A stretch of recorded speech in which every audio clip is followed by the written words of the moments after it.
በኋላ ሰዎችን አላህ Subhanahu Wa Ta'ala በብቸኝነት እንዲገዙ ሲሰብኩና ሲያስተምሩ ጊዜ አብዛኛው ሰው ይህንን ዳዕዋ አልተቀበለም። የተቀበሉት በጣም ጥቂት የሆኑ ሰዎች ነበሩ እና እነዚህ የተቀበሉት ላይ ያልተቀበሉት ሙሽሪክ የሆኑት አካላቶች ከፍተኛ የሆነ ጫና ያደርሱ ነበር በነብዩ ሰለላሁ ዐለይሂ ወሰለም ላይ በባልደረቦቻቸውም ላይ። ይህንን ዳዕዋ ለመግታት የተለያዩ የሆኑ መንገዶችን ተጠቀሙ። የመጀመሪያው የነበረው መንገድ ክብር የመንካት ስም የማጥፋት ዘመቻ ነበር። የሙሐመድ ሳሂር ነው፣ ደጋሚ ነው፣ እንዳትሰሙት። ሙሐመድ ካሂን ነው፣ ጠንቋይ ነው፣ እንዳታዳምጡት ሲላቸው ጊዜ ደግሞ ሙሐመድ መጅኑን ነው፣ እብድ ነው፣ የእብድ ወሬ ነው የሚያወራውና እንዳትሰሙት እያሉ በዚህ መሰረት ስማቸውን በማጥፋት ዳዕዋውን ለመግታት ሞከሩ። አልተቻለም። ቀን በቀን ዳዕዋው እየሰፋ ሄደ። የሚሰልሙ ሰዎች ቁጥር እየጨመረ መምጣት ጀመረ። ከዛ በኋላ እንደገና አሳደጉትና አካሄዳቸውን ወደ እጅ እርምጃ ሄዱ። ወደ መፈናከት፣ ወደ መደብደብ፣ በሚሰግዱበት ሰዓት የእንግዲህ ልጅ አምጥቶ እላይ ላይ መጣል፣ እንዲሁም ደግሞ ቤታቸው ላይ የሚከረፋ ነገር መወርወር፣ ልጆቻቸውን ቤተሰቦቻቸውን ማሰቃየት፣ ወደዚህ ነገር አለፉ። የሚሄዱባቸው መንገዶች ላይ እሾክን መነስነስ። በዚህ መሰረት ቀጥታ ራሳቸውን ቤተሰባቸውን መጉዳት ጀመሩ። እንደገና ደግሞ በዙሪያቸው ያሉትን ባልደረቦቻቸውንም ላይ የተለያየ ነገር ያደርሱ ጀመር። እንደምታውቁት እነ ቢላል ላይ እንደዚሁም ደግሞ እነ አማር ላይ የአማር አባት ያሲር ተገድሏል። ብዙ የሆኑ ቅጣቶችን ማድረስ ጀመሩ። ባልደረቦቻቸውን መካ ላይ ሆነው አላህ Subhanahu Wa Ta'ala መገዛትና ማምለክ እጅግ በጣም እየከበዳቸውና እየጠናቸው እስኪመጣ ደረጃ ደረሰ። ስደትን እስኪመኙ ማለት ነው። መጨረሻ ላይ ስደት ተፈቀደላቸውና መሰደድ ጀመሩ ባልደረቦቻቸው ወደ መዲና ሲሰደዱ እነዚህ የመካ ሙሽሪኮች ከባድ የሆነ ስጋት ውስጥ ገቡ። የሙሐመድ ባልደረቦች ወደ መዲና እየተሰደዱ ነው ያሉትና መዲና ደግሞ ወሳኝ ከተማ ናት። ምክንያቱም እሱ ወደዛ ባልደረቦቹን ከላከ ቀጣይም ደግሞ እሱን ወደዛ ምን ሊያደርግ ነው? ሊሰደድ። መዲናን ሂዶ ከተቆጣጠረ አንደበተ ርቱዕ ነው፣ ንግግሩ ተጽዕኖ ፈጣሪ ነው፣ አመራርም ይችላል። ያችን ከተማ ይቆጣጠራታል። ያችን ከተማ ከተቆጣጠረ ማለት ደግሞ የኛ የንግድ ቅፍለት የሚያልፈው በመዲና በኩል ነው ወደ መካ የሚመጣው። ያችን ከያዛት ወደፊት እኛ ላይ የሚያመጣው አደገኛ ነገር ይኖራልና ይህንን ነገር አስቀድመን መግታት መቻል ይጠበቅብናል ብለው የመካ ሰዎች ይሄ ነገር ከባድ የሆነ ችግር ውስጥ ሊገቡ እንደሆነ አስቀድሞ ታወቃቸው። በመቀጠል እስቲ በጉዳዩ ላይ ውይይት እናድርግበት አሉና የተወሰኑ ከያንዳንዱ ጎሳ አንዳንድ ሰው ተመርጠው አንድች ቦታ ላይ ገብተው ይሄ ሙሐመድ ጉዳይ ምን ማድረግ አለበት፣ ሳይሰደድ ወደ መዲና ሳይሄድ እሱን በምን መልኩ ይሄን ነገር መግታትና ማስቀረት አለብን ብለው ዳሩን ነድዋ የምትባል እንደ ፓርላማ ያለች ነገር ውስጥ ገብተው ለመዋየት የተወሰኑ ሰዎች ከየጎሳው አንዳንድ ሰዎች ተመልምለው እዛች ቦታ ላይ ተሰባሰቡ። ወደ 14 የሚቆጠሩ ሰዎች ማለት ነው። ከየጎሳው አንዳንድ ሰው አለ። አቡ ጀህል አለ፣ አቡ ሱፊያን አለ፣ እንዲሁም ደግሞ ኡመያ ኢብኑ ኸለፍ አለ፣ ሌሎቹም አሉ። ተሰባሰቡ። የሚነጋገሩት በማን ጉዳይ ነው? በነብዩ ሰለላሁ ዐለይሂ ወሰለም ጉዳይ ነው። እነሱ ዛች ቦታ ላይ ተሰብስበው ባለበት ሰዓት ኢብሊስ የአላህ Subhanahu Wa Ta'ala እርግማን በሱ ላይ ይሁንና ልክ እንደ ሽማግሌ ሰው ሆኖ ራሱ ላይ እንደዚሁም ደግሞ ትልቅ የሆነች ነገር ለብሶ መጥቶ እነሱም ይዋዩበት ቦታ በሯ ላይ ቆመ። ከዛ በኋላ ማን ነው ይሄ ሰው ሲሉ ጊዜ አይኔ ከነጅድ አካባቢ የመጣውን ሽማግሌ ነኝ፣ የገባችሁበት ምትዋዩበት የሆነ ነገር እንዳለ ደርሶኛልና አብራችሁ ብቀላቀል ጥሩ የሆነ ሐሳብን ለግሳችኋለሁኝ፣ ከኔም የሆነ ሐሳብ ታገኛላችሁና ፍቀዱልኝ ገብቼ ልቀላቀል አላቸው። ሲያዩት ሽማግሌ ነው፣ ምንም አይፈጥርም፣ ግባሽ ያሉት ገባ። መዋየት ጀመሩ። እርሱ ሙሐመድን ምን እናድርገው ነው፣ ነብዩ ሰለላሁ ዐለይሂ ወሰለምን ምን እናድርገው ነው። አንደኛው ሐሳብ ሰጠ። አቡል አስወድ የሚባል ግለሰብ ሐሳብ ሰጠ። ያም ሐሳብ ምንድነው? በቃ ከመካ እናባረዋል። ከመካ እናባረውና የፈለገበት ይሄዳል፣ የፈለገበት ይድረስ፣ ከዛ በኋላ አይመለከተንም፣ እኛ ብቻ ከመካ ግን እናስወጣው እናባረዋል። በዚህ ሰዓት ኢብሊስ በሽማግሌ መልክ ሆኖ መሃላቸው አለና ይሄ ሐሳብ አያስማማማል። ከዚህ ካባረራችሁት የሆነ ቦታ ይሄዳል፣ የሚያስጠጋው አያጣም፣ ተጽዕኖ ፈጣሪ ነው። ከዛ በኋላ በጣም በርካታ የሚከተሉትን በርካታ ሰዎችን ይሰበስብና መልሶ መጥቶ እናንተን ይዋጋችሁና መካን ይቆጣጠራል። ስለዚህ ይሄ ከሀገር ማስወጣት የሚለው ሐሳብ አያስማማም አላቸው። እውነትም ብለው ተመለሱ። ሌላኛው ሰው ሌላ ሐሳብ ሰጠ። አቡል በክተር የተባለ ግለሰብ ብድግ አለና በቃ በብረት ቁልፍ አድርገን እንሰራውና የሆነ እስር ቤት ላይ አስገብተን እዛ ክርችም አድርገን እዛ እንዲሆን እናድርገው። ከዛ በኋላ በቃ ረፍት እናገኛለን። ኢብሊስ ይሄም ሐሳብ አያስማማም አለ። እንዲህ ካደረጋችሁ ይሄው እዚህ ጋር ባልደረቦች አሉት፣ እጅግ በጣም ጠንካራ የሆኑ ባልደረቦች አሉት፣ አይለቋችሁ። እሱን እስክትፈቱት ድረስ እነሱ ይዋጓቸዋል። ከዛ በኋላ ያስመልጡታል፣ ያስለቅቁታል። ይሄም ሐሳብ አያስኬድም፣ አያስማማም አለ። ከዛ አቡ ጀህል ብድግ አለና عندي رأي አለ። አይ እኔ ዘንድ አንድ ሐሳብ አለ። ማናችሁም ያላቀረባችሁት የሆነ አንድ ሐሳብ እኔ ዘንድ አለ፣ ያም ሐሳብ ያስማማናል ብዬ አምናለሁኝ አለ። እስቲ አቡል ሐከም ነው የሚሉትና እስቲ አቡል ሐከም አንተ ጋር ያለውን ሐሳብ እስቲ አምጣ አሉት። እኔ ምለዋል ከእያንዳንዱ ጎሳ አንዳንድ ወጣት ይመልመላል። እጅግ በጣም ጠንካራ የሆኑ ወጣቶች ከእያንዳንዱ ጎሳ ይመልመልና እነዛ ወጣቶች ቆራጭ የሆነችን ሰይፍ ያዙ ሁላቸውም አለ። ያችን ከያዙ በኋላ ሙሐመድ ሲወጣ ጊዜ ከቤቱ እነዛ ጎሳዎች በአጠቃላይ አምጥተው አንድ ጊዜ ያሳርፉበት ሁላቸውም አለ። ከዛ በኋላ በዚህ እንገላገለዋለን።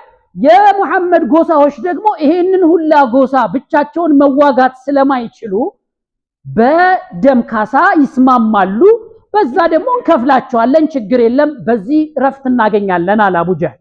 ኢብሊስ ምን አለ? ይሄ ሐሳብ ነው አለ። ከዚህ ውጪ ሌላ ሐሳብ አያስማማችሁም? ይሄንን ሐሳብ ምን አድርጉ? ተቀበሉ አለ። አልቀውሉ ቀውሉ ረጁል፣ በቃ ንግግር ማለት አሁን ይሄ ሰውዬ የተናገረው ምንድነው? ንግግር ነው አለ። በዚህ ሐሳብ ሁላቸው ምን አደረጉ? ተስማሙ።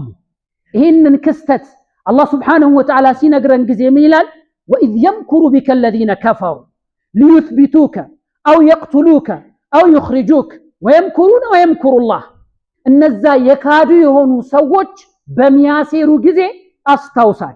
ብቻቸውን ተቀምጠው ሲያሴሩ አንተን ሊያባሩህ ከአገር ሊያስሩክ ሊገድሉክ በሚነጋገሩበት ሰዓት ላይ የነበረውን ክስተት አስታውሳል። ወየምኩሩን ወየምኩሩላህ፣ እነሱም ያሴራሉ፣ አላህ Subhanahu Wa Ta'ala ያሴራል። ወላሁ ኸይሩል ማኪሪን። አላህ Subhanahu Wa Ta'ala ደግሞ ከሁሉም እንዲያደረገ ነው የተሻለና የበለጠ ነው።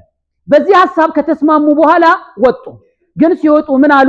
ምንም አይነት እንግዳዊ የሆነ እንቅስቃሴ ከተማ ላይ መታየት የለበትም አሉ።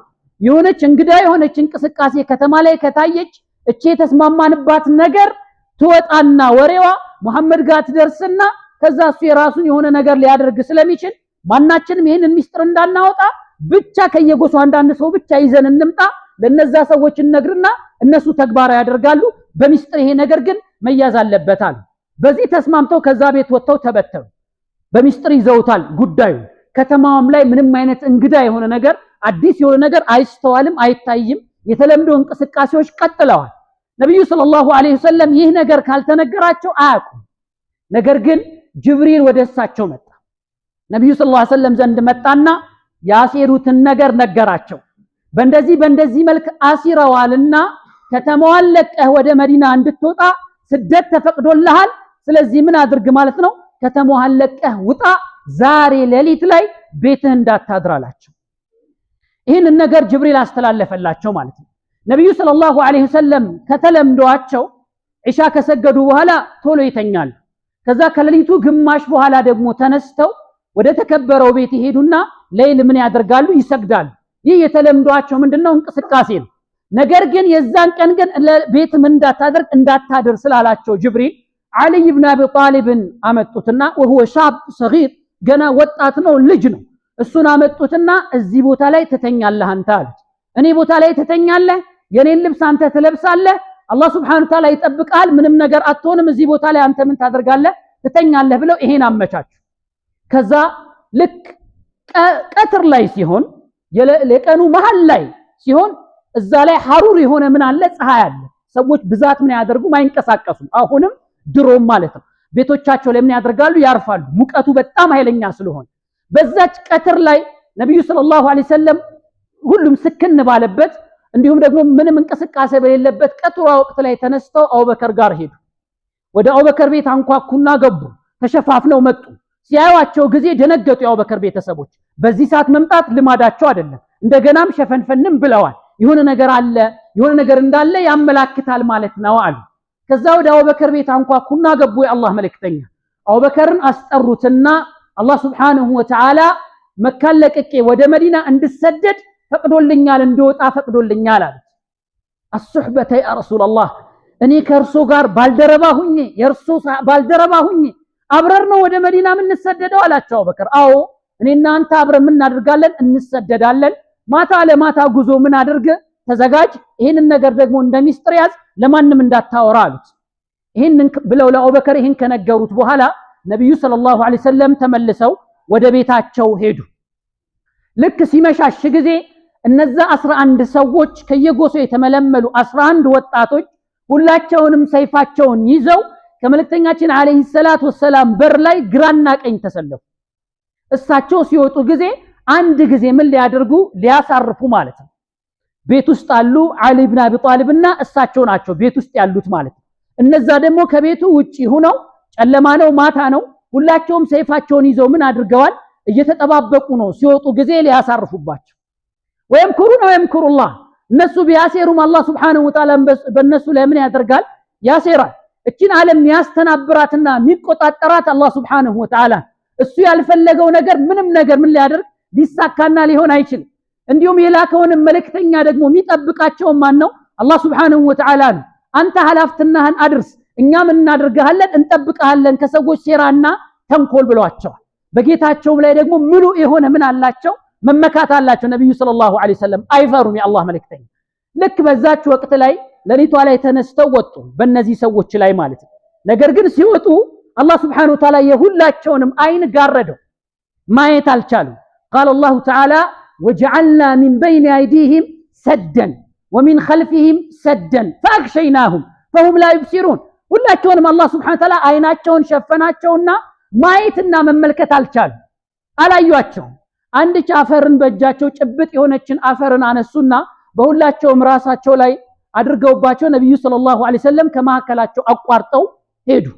እነዛ ሰዎች አላዩአቸውም፣ ቀጥታ ሄዱ አቡበከር ቤት ማለት ነው። ከዛ በኋላ ከአቡበከር ጋር ተገናኝተው ቀጥታ በሲነጋ ጊዜ ፍለጋ እንደሚጀምሩ የአላህ መልእክተኛ ያውቃሉ። በጥብቅ እንደሚፈልጓቸው ስለሚያውቁ አምሯቸው ላይ ደግሞ የምትመጣው መንገድ የመዲና መንገድ ናትና ይሄንን ትቼ ወደ የመን አቅጣጫ በሄድ ይሻለኛል ብለው ወደዛ አቅጣጫ ምን አደረጉ? ተጓዙ። ገና ሳይነጋ ማለት ነው። እነዛ ሰዎች እዛ ጋር ቁመው ሰይፋቸውን ይዘው ይጠብቃሉ። መልእክተኛው ሲወጣ እሳቸው ለምን ሊያደርጉ ሊያሳርፉ። ገና ሳይነጋጋ አካባቢ አንድ ሰው አያቸው፣ ተመለከታቸው። ማذا تنتظرون ምንድነው እየጠበቃችሁ ያላችሁት አላቸው። እኔ ሙሐመድ ነንተዚሩ ሙሐመድ ምን እያደረግን ነው? እየጠበቅን ያላችሁ አሉ። قال خبتم وخسرتم አፍራችኋል ከስራችኋል እኮ ሙሐመድ እኮ አሁን ነው በዚህ ጋር በፊት ለፊታችሁ ምን ያደረገው ያለፈው ወደ ሀጃው ሄዷል እኮ ራሳችሁ ላይ አፈር አድርጎባችሁ እሱ እኮ ወደ ሀጃው ሄዷል። እናንተ ምንድነው የምትጠብቁት አላችሁ። ሁላቸውም ራሳቸው ሲያዩ አፈር አለ ራሳቸው ላይ ማለት ነው። ነገሩ ግራ አጋባቸው። አልፏል ወጥቷል ወይስ ቤት ውስጥ ነው ያለው? ግራ ተጋቡ። በሆነች ቀዳዳ ወደ ቤት የሆነች ትንሽ የቀዳዳ ነበረችና ያቺን ቀዳዳ ሲያዩና ሲመለከቱ ቤት ላይ የተኛ ሰዋል። አይ ይህ ሰውዬ ትክክል አይደለም፣ ውስጥ ላይ ተኝቷል። ስለዚህ ምን ማድረግ አለብን? እስኪ ነጋጋ አካባቢ መጠበቅ አለብን። አልሄደም አላመለጠንም አሉ። ከዛ እዛው ሆነው ይጠብቃሉ። ሲነጋጋ አካባቢ ሲነጋ አሊ ኢብኑ አቢ ጣሊብ ከነበሩበት ፍራሽ ተነስተው ራሳቸውን ብለው በላያቸው ላይ ወጡ። ከዛ አሊ ኢብኑ አቢ ጣሊብን ያዙ። አይነ ሙሐመድ የታለ? አላቅም አላቸው። አላቅም። እሱ ላይ እርምጃ መውሰድ ጀመሩ። አሊ ኢብኑ አቢ ጣሊብን መደብደብ ጀመሩ። እሱን እየጎተቱ መካ ይዘውት ሄዱ። ከዛ ከአባ ጋር ወስደው አሰሩት። ሙሐመድ የት እንደሆነ ካልነገርከን አንተ ላይ ከባድ እርምጃ እንወስዳለን አለ። የምታረጉትን አድርጉን ያላቅላችሁ ማለት። እጅግ በጣም ተናደዱ። እየሮጡ አቡበከር ቤት ሄዱ። ከዛ በኋላ ወዲያው ገቡና የአቡበከርን ልጅ አስማን አገኙ። አይና አባትሽ የት ነው? ወዴት ነው ሄደው አባትሽ አሏት። አላቅም አለች። አቡ ጀህል ወስዶ እሷን በጥፊ አላት። የጆሮዋ ጌጥ እስኪወጣ ድረስ በጥፊ ምን አደረጋት? መታት። ከዛ በኋላ ወደዚህ ወደዛ ቢሉ የሉም በመካ ላይ ማለት ነው። በቃ መካን ለቆ ወጥቷል ማለት ነው አሉና ሰዎችን አሰማሩ በየአቅጣጫው ማለት ነው። ሁለቱንም በህይወትም ወይንም ገሎ ይዞ የመጣ ሰው 200 ግመል እንሸልመዋለናል። አንዱን ይዞ የመጣ ሰው ደግሞ 100 ግመል ምን እናደርጋለን እንሸልማለን፣ ይሄን እንሰጣለን ብለው ይሄንን አቀረቡ። ከዛ ሰዎች በየአቅጣጫው ፍለጋ ቀጠሉ ማለት ነው። ነብዩ ሰለላሁ ዐለይሂ ወሰለም ወደ የመን አቅጣጫ ሄዱና የተወሰኑ መንገዶችን እጅግ በጣም አድካሚ የሆኑ መንገዶችን ከተጓዙና ከተራመዱ በኋላ ጋሩ ሰውር ወደ ምትባል ዋሻ ደረሱ። በቃ እዚች ዋሻ ውስጥ እንረፋሉ። አቡበክር አስሲዲቅ ረዲየላሁ ዐንሁ ቆይ እርሶ ከመግባቶ በስተፊት እኔ ልግባና ይሄንን ዋሻ ላጽዳው፣ እባብ ሊኖር ይችላል፣ ጊንጥ ሊኖር ይችላል፣ የሆነ ነገር እንዳያደርጉት እኔ ላጽዳው አለ። ገባና ያችን ዋሻ አጸዳት። ካጸዳት በኋላ በሽርጡን ቀዶ የነበሩትን ቀዳዳዎችን በአጠቃላይ ዘጋቸው። ከዘጋ በኋላ 2 ቀዳዳዎች ብቻ ቀሩት። እነዛን በሽርጡ መዝጋት አልቻለም፣ አነሰው። እነዛን በእግሩ ምን አደረጋቸው? ሸፈናቸው። ነብዩ ሰለላሁ ዐለይሂ ወሰለም ወደ ዋሻው ገቡና በሱ ጭኖች ላይ ደክሟቸዋል፣ በሱ ጭኖች ላይ አረፋሉ ማለት ነው። አቡበከርም እግሩ እንዲያርገው እሳቸው ደግሞ እዚህ ላይ አረፉ። መጀመሪያም የሰጋት እባብ ወይንም ጊንጥ አልቀረችም፣ መታ አቡበከርን ነደፈችው። ስትነድፈው ጊዜ መንቀሳቀስ አልፈለገም። ከተንቀሳቀሰ ምን ይሆናል? ነብዩ ሰለላሁ ዐለይሂ ወሰለም ሊነቁ ነው፣ ሊረበሹ ነው። ይሄን አልፈለገም። ቀጥ አድርጎ ህመሙን ችሎት ምን አደረገ? ቆየ። ነገር ግን ከሆነ በኋላ በጣም ህመሙ እየጠናበት ሲሄድ ጊዜ አለቀሰ። ሲያለቅስ ጊዜ እንባው ከጺሙ አልፎ ነብዩ ሰለላሁ ዐለይሂ ወሰለም ፊት ላይ ይንጠባጠብ ጀመር። ወደ ላይ ቀና ብለው ሲያዩት ጊዜ እያለቀሰ ነው። ማለከ ያ አባበክር ምን ሆነ ነው የምታለቅሰው? ቃሉ ድግቱ ተነደፍኩኝ እኮ አላቸው። ከዛ ነብዩ ሰለላሁ ዐለይሂ ወሰለም ያቺ የተነደፈበት ቦታ ላይ ቶሎ ብለው ምን አደረጉለት? ዱዓ አደረጉለትና ምን አደረገው? ተሻለው። የተወሰኑ ቀናቶችን እዛች ዋሻ ውስጥ ምን አደረጉ? አሳለፉ። እነዛ ሰዎች ፍለጋ በየአቅጣጫው ይንቀሳቀሳሉ፣ ይዞራሉ። አልቀረም። ነብዩ ሰለላሁ ዐለይሂ ወሰለም ያሉባትም ዋሻ ጋር መጡ። ዋሻው ክፍት ነው፣ እንዲህ ወረታች እንዲህ ከታየ ይታያል። አስጨነቀው አቡበከር። እንደው እኮ መተው እኮ እንዲህ ካሉ እኮ ምን ያደርጉናል? ያዩናል እኮ አላቸው። ምንድነው እሳቤክ ጥርጣሬክ ምንድነው? በሁለት ሰዎች ሶስተኛቸው አላህ በሆኑ ሰዎች ላይ ምንድነው የምትጠረጥረው? በአላህ ላይ ምን አድርግ ተመካ፣ አላህ አለልናል። ያቺ ዋሻ ጋር ጫፉ ጋር ደረሱ። ነገር ግን ማየትና መመልከት ግን አልቻሉም ማለት ነው። ማታ ላይ ሲሆን ጊዜ የአቡበከር ልጅ መጥቶ ከነሱ ጋር ምን ያደርጋል? ያሳልፋል። የሚያስፈልጉ ምግቦች ካሉ መጠጦች ካሉ ያመጣላቸዋል። ከዛ ሳይነጋ ደግሞ ቶሎ ብሎ ሄዶ ንጋቱ ላይ ከሰዎች ጋር ምን ያደርጋል? ይቀላቀላል። የሚወራ ወሬ ካለ ደግሞ ያንን ይዞ መረጃ አምጥቶ ይነግራቸዋል። ማታ እዛው ምን ያደርጋል? ያሳልፋል።